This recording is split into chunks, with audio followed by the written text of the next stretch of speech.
Want to know if your Windows PC has received an important security update? Today, I'll show you a quick PowerShell command that will tell you in just seconds whether your system has the Windows UFCA 2023 certificate installed. Microsoft has been rolling out the Windows UFCA 2023 certificate update to improve secure boot security across all Windows devices.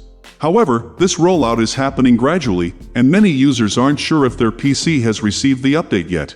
Not knowing your certificate status can leave you wondering if your system is fully protected. Here's how to check if your PC has the certificate. First, launch PowerShell as an administrator.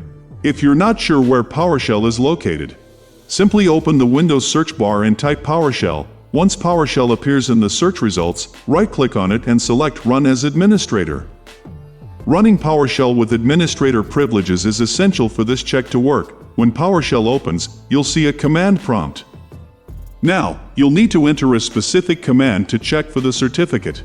The command is a bit long, so I've included it in the video description below for easy copying and pasting. Copy the command from the description, paste it into the PowerShell prompt, and press Enter.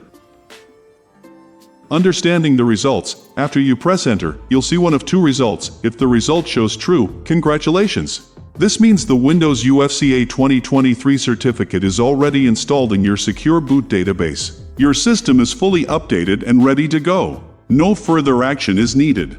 If the result shows false, don't worry, this is not an error. It simply means your device hasn't received the certificate yet. According to Microsoft, your PC is in the queue and will receive the update automatically through Windows Update during the controlled rollout. There's no action required on your part. So to recap, true means you're all set, and false means your update is on the way. I created this quick video because I noticed several viewers asking about this certificate update, so I wanted to make sure everyone knows how to check their status easily. If you found this video helpful, please like the video and subscribe to the channel. I'll see you in the next video. Thanks for watching.